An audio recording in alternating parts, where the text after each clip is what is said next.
Hello दोस्तों, आज हम आपको इस वीडियो में बीएससी सेकेंड ईयर और उसका पेपर फर्स्ट जिसकी यूनिट है सेकंड, जिसमें आपका टॉपिक है पुनर्निवेशी शीतलन। पुनर्निवेशी शीतलन हम आपको इस वीडियो में बताएंगे कि किसी भी गैस को कितनी विधियों से शीतलन किया जा सकता है, जिसमें आपका पहला है पुनर्निवेशी शीतलन। पुनर्निवेशी शीतलन में इस चित्र में किस प्रकार इस गैस का शीतलन किया जाता है। जब इस संपीड़न द्वारा किसी गैस को उच्च दाब पर संपीड़ित किया जाता है, तो गैस यहाँ से होती हुई इस शीतलक कक्ष में चली जाती है। शीतलक कक्ष में ठंडी होकर कुछ ताप कम हो जाता है, तो ये यहाँ से होती हुई विनिमयक यहाँ से नोजन में यहाँ नोजन कक्ष में आ जाती है, और यहाँ से होती हुई वाल्व द्वारा इस सरंध्र डॉट में से गुजारा जाता है। तो कुछ गैस द्रवित हो जाती है और इसमें आ जाती है, और कुछ वाष्प के रूप में ही इसे वापस यहाँ से चली जाती है। इस प्रकार ये चक्र चलता रहता है और ये यहाँ पे ठंडी होती रहती है और ऐसे चलता रहता है। इस प्रकार पुनः द्रवित हो जाती है सब गैस। अब पुनर्निवेशी शीतलन में इस परिभाषा से समझेंगे। जिस गैस को द्रवित करना है उसे संपीड़न द्वारा अत्यधिक दाब पर संपीड़ित कर शीतलक कक्ष में उपस्थित नली एबी में प्रवाहित कर ठंडा किया जाता है। यहाँ से गैस को संपीड़ित कर शीतलक कक्ष में पहुंचाकर इसको ठंडा किया जाता है। जब गैस शीतलक कक्ष में से होकर गुजरती है तो इसका ताप इसके व्युत्क्रमणीय ताप से कम हो जाता है। अब गैस को ऊष्मा विनिमयक में से गुजारकर सरंध्र डॉट में से सामान्य दाब पर प्रसारित होने दिया जाता है। अब इसको सरंध्र डॉट यहाँ पे सरंध्र डॉट में से गुजारकर द्रवित होने दिया जाता है। और जूल थॉमसन के अनुसार गैस के ताप में कमी आती है। जब जूल थॉमसन के अनुसार गैस के ताप में कमी आती है, परंतु यह ताप में कमी इतनी पर्याप्त नहीं होती है कि गैस द्रवित अवस्था में आ जाए। यह शीतलक गैस ऊष्मा विनिमयक के बाहरी कक्ष में होकर गुजरती है। विनिमयक के बाहरी कक्ष से होकर गुजरती है, ये डबल रिपीट हो गया, सॉरी। जहां यह गैस को ठंडा करती है और अंत में संपीड़न पी द्वारा पुनः संपीड़ित कर सरंध्र डॉट की ओर प्रवाहित होती है। ये पुनः द्रवित होकर एक चक्र चलता रहता है। यह प्रक्रिया बार बार दोहराई जाती है और प्रत्येक बार गैस का शीतलन होता है, और इसका कुछ भाग प्रसरण के लिए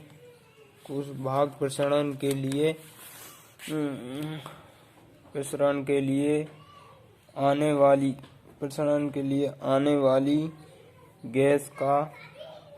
गैस का प्रारंभिक ताप और कम कर देता है।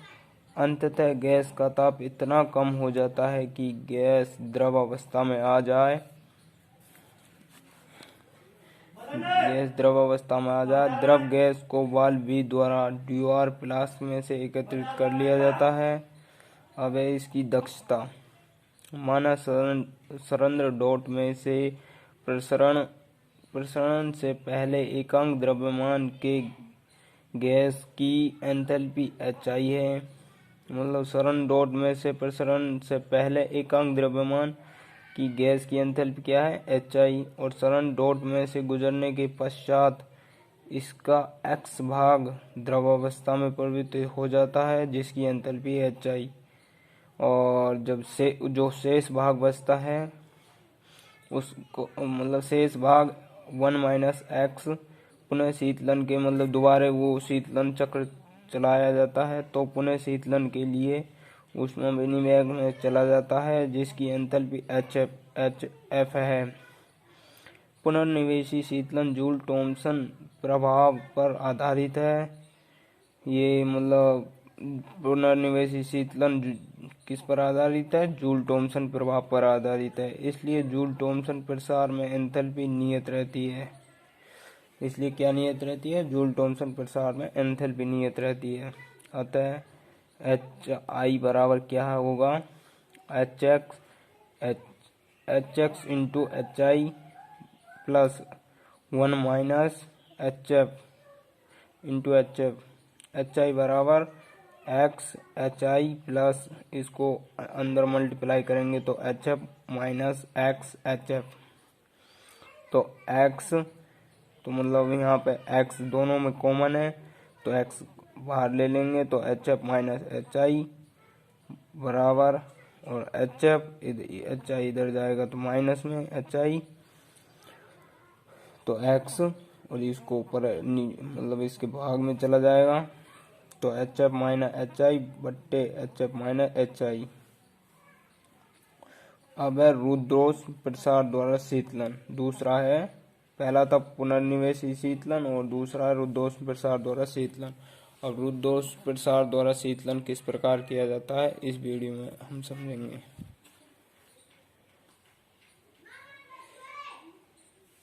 रुद्रोष प्रसार द्वारा शीतलन। जब उच्च दाब पर संपीड़ित किसी गैस को ऊष्मारोधी निकाय में प्रसरण होने दिया जाता है तो गैस के अणुओं द्वारा बाह्य दाब के विरुद्ध कार्य करना पड़ता है। यह कार्य आंतरिक ऊर्जा द्वारा किया जाता है जिसके फलस्वरूप गैस के ताप में कमी आ जाती है और गैस शीतलन हो जाती है।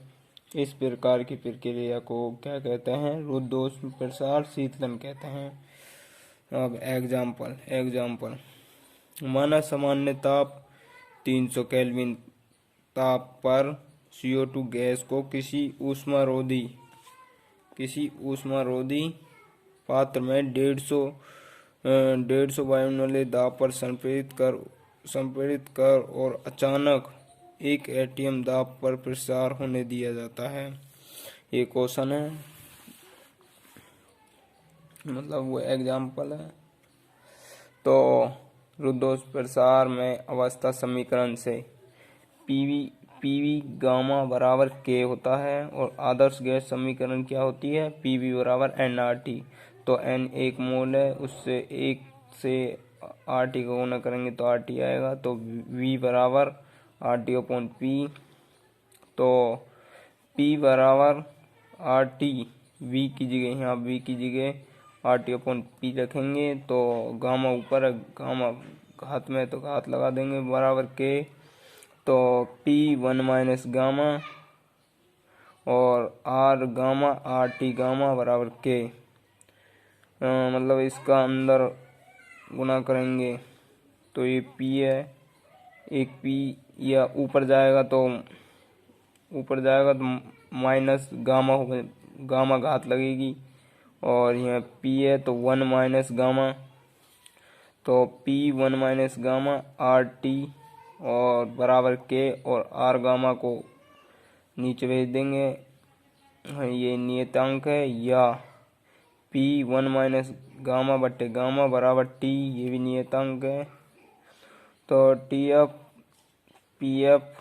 1 माइनस गामा बट्टे गामा बराबर PI 1 माइनस गामा बट्टे गामा बराबर होंगे, जहाँ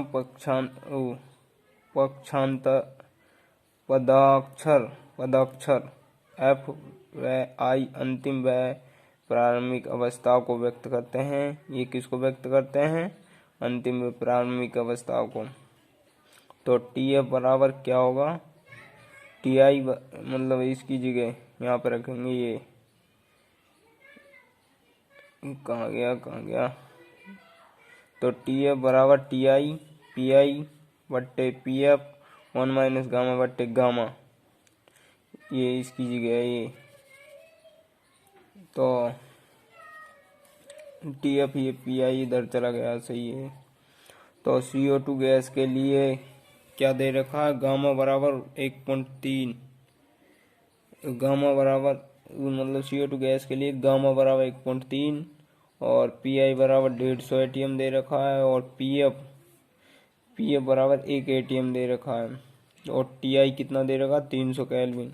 ये आपने ये सवाल में देखा है, यहाँ पे ये रहा, ये जो मान दे रखे हैं वो यही है। तो Tf बराबर इन मानों को इसमें रखेंगे तो 300 इंटू 150 बट्टे 1 पावर 1 माइनस 1.3 बट्टे 1.3। तो इसको हल करेंगे Tf बराबर 300 इंटू 150 को इसके घात -3 बट्टे 1.3। तो Tf बराबर इसको हल करेंगे तो क्या आएगा, Tf बराबर 96 केल्विन। CO2 गैस का ताप 300 केल्विन से कम होकर 96 केल्विन हो जाता है। इस ताप पर रुद्धोष्म प्रसरण में CO2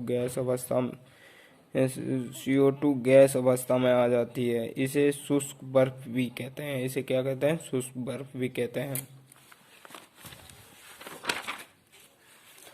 अब तीसरा है रुद्धोष्म विचुम्बकन द्वारा शीतलन। पहला था क्या, पुनर्निवेशी शीतलन, दूसरा था रुद्धोष्म प्रसार शीतलन और तीसरा है रुद्धोष्म विचुम्बकन द्वारा शीतलन। रुद्धोष्म विचुम्बकन द्वारा शीतलन। रुद्धोष्म विचुम्बकन द्वारा शीतलन, जब किसी अणुचुम्बकीय पदार्थ को चुंबकित करते हैं तो उनके परमाणु और अणु के संरेखन के कारण पदार्थ के ताप में वृद्धि हो जाती है, या अणुओं के संरेखन के कारण पदार्थ के ताप में वृद्धि हो जाती है। परंतु जब किसी पदार्थ को रुद्धोष्म रूप से विचुम्बित करते हैं तो उनके ताप में कमी आ जाती है। इस प्रभाव को रुद्धोष्म विचुम्बकन द्वारा शीतलन कहते हैं तथा इस पदार्थ को चुंबकीय ऊष्मीय प्रभाव भी कहते हैं। तो इसकी बनावट, ये जो ये द्रव हाइड्रोजन का विलयन है, ये हीलियम कक्ष है ये वाला, और ये निर्वात पंप है, ये द्रव हीलियम का विलयन है, ये यहाँ पे ताप मापक कुंडलियाँ, ये ताप मापक कुंडलियाँ हैं 3, ये ड्यूआर फ्लास्क है ये वाला, और ये अणुचुम्बकीय पदार्थ है। तो बनावट, एक कांच की नली में अणुचुम्बकीय पदार्थ गैडोलीनियम सल्फेट GdSO4 या KaLSO4 लेते हैं। इस नली का संबंध T नली द्वारा हीलियम कक्ष से तथा निर्वात कक्ष से होता है। इस नली का हीलियम कक्ष तथा निर्वात T द्वारा होता है। ये T जैसी संरचना है ये वाली। तो T नली द्वारा हीलियम कक्ष से तथा निर्वात कक्ष से होता है। ये कांच की नली द्रव हीलियम से भरे फ्लास्क में रखी जाती है। ये द्रव हीलियम से मतलब भरी कांच की नली इसमें रखा जाता है, और इस फ्लास्क को द्रव हाइड्रोजन से भरे, द्रव हाइड्रोजन ये वाला द्रव हाइड्रोजन से भरे फ्लास्क में रख देते हैं। कांच की नली के ऊपर चालक कुंडलियां लपेट दी जाती हैं जिससे चुंबकीय प्रवृत्ति को मापा जा सकता है। इस संपूर्ण चक्र को शक्तिशाली चुंबकीय ध्रुवों के मध्य रख देते हैं। ये दो शक्तिशाली चुंबकीय ध्रुव हैं ये वाले। ये इसका नॉर्थ हिस्सा है, ये साउथ हिस्सा है। कार्यविधि, प्रारंभ में कांच की नली A में द्रव हीलियम प्रवाहित किया जाता है जिससे लवण का ताप द्रव हीलियम के ताप के बराबर हो जाता है।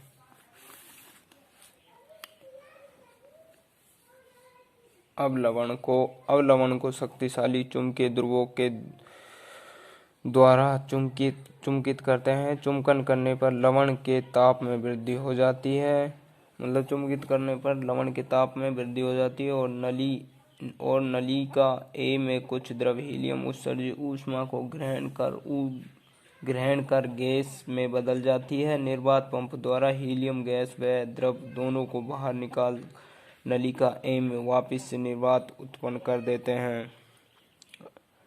अब है रुद्धोष्म विचुम्बकन की ऊष्मागतिकी। दोष विचुम्बकन की ऊष्मागतिकी। माना नलिका ए में अनुचुम्बकीय लवण पर चुंबकीय क्षेत्र B लगाने पर चुंबकन तीव्रता I, चुंबकन प्रति एकांक आयतन, मतलब इसका मतलब है चुंबकन तीव्रता I, इसका मतलब है चुंबकन प्रति एकांक आयतन प्रेरित हो जाती है। अनुचुंबकीय लवण पर किया गया कार्य dW डैश बराबर BDI और अणुचुंबकीय लवण पर किया गया कार्य dW डैश बराबर माइनस BDI।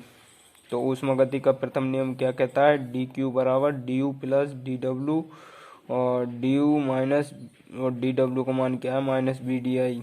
और ऊष्मागति का द्वितीय नियम कहता है dQ किसके बराबर होता है? TdS के। तो मैक्सवेल का तृतीय समीकरण कहता है dt अपॉन dP S बराबर होता है dV अपॉन dsP के। तो समीकरण 2 से dt अपॉन dP S बराबर T dV upon dQ P।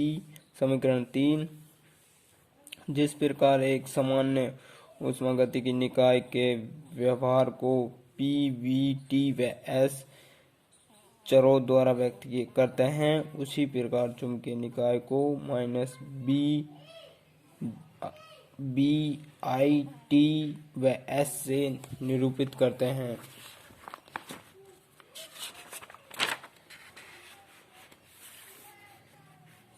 व्यक्त करते हैं।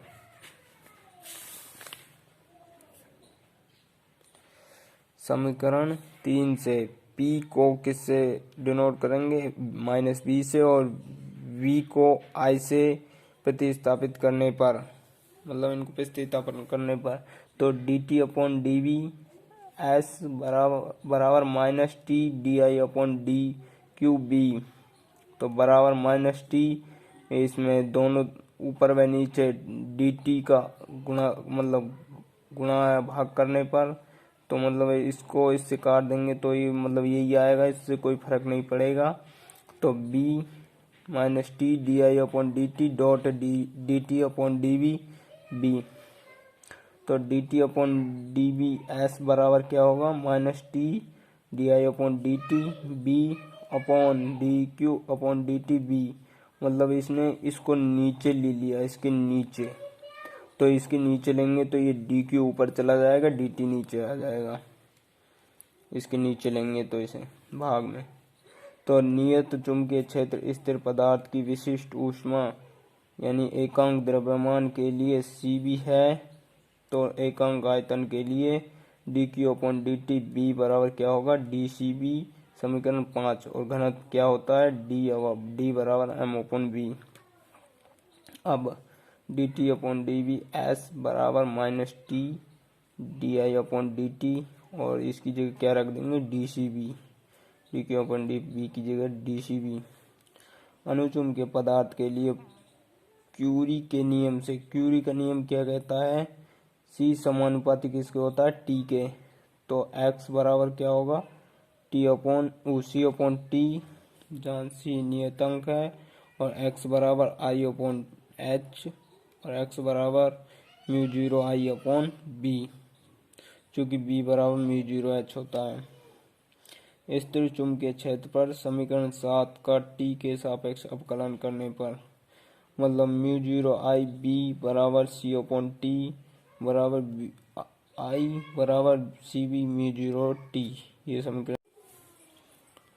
तो मतलब जहाँ C नियतांक है, X बराबर H अपॉन I और X बराबर म्यू 0 I अपॉन B। तो चूँकि B बराबर क्या होता है? म्यू 0 H, तो म्यू 0 I अपॉन B बराबर C अपॉन T बराबर I किसके बराबर होगा? CB अपॉन म्यू 0 T के। ये समीकरण 7। और स्थिर चुंबकीय क्षेत्र पर समीकरण 7 का T के सापेक्ष अवकलन करने पर, T के सापेक्ष अवकलन करेंगे तो di अपॉन dt B बराबर CB upon mu 0 T square. समीकरण 8, मतलब इसका T के सापेक्ष करेंगे तो T मतलब minus CB upon mu 0 T square होगा। तो समीकरण 8 को समीकरण 6 में रखने पर तो D T upon D B समीकरण 6 में रखने पर, ये समीकरण 6 में इसको रखेंगे तो D T upon D B S की जगह क्या रखेंगे, minus C B upon mu zero T square. तो ये मतलब D T upon D B S B C T upon D C B mu zero T square बराबर B C upon क्या होगा, D C B upon D C B mu zero T.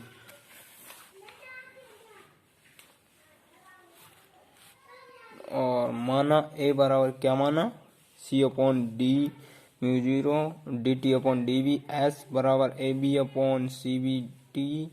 तो T D T बराबर क्या होगा, A upon C B B D D B. यदि रुद्धोष्म विचुम्बकन में चुंबकीय क्षेत्र बी का मान अचानक शून्य हो जाता है और ताप T1 से T2 हो जाता है तो अतः T1 से T2 हो जाता है, अतः T1 से T2 समाकलन करेंगे तो टी डी टी बराबर A B upon C B constant है तो बाहर ले लेंगे, बी से 0 समाकलन करेंगे तो बी डी बी। तो इसका समाकलन होगा टी स्क्वायर अपन 2 का हो कोष्टक T2 अपन T1 से T2 तक बराबर A B upon C B B square upon 2 B 0 B और 0। तो ये 1/2 बाहर ले लेंगे तो T two square minus T1 square बराबर minus A B upon C B. तो T2 स्क्वायर बराबर T1 square minus A B square upon C B. T2 बराबर T1 square minus A B का होल स्क्वायर सी बी का कोष्टक बंद 1/2। T2 बराबर T1 1 minus A B square T1 C B का whole 1/2। T2 बराबर क्या होगा, T1 minus A B C B B upon T का होल स्क्वायर का कोष्टक 1/2 घात, और ये इसकी भी कोष्टक घात नहीं है। इस प्रकार आपका टॉपिक समाप्त होता है और ये क्वेश्चन है, ये हम आपको अगली वीडियो में समझाएंगे। अगर वीडियो अच्छी लगे तो वीडियो को लाइक व शेयर करें और चैनल को सब्सक्राइब करें।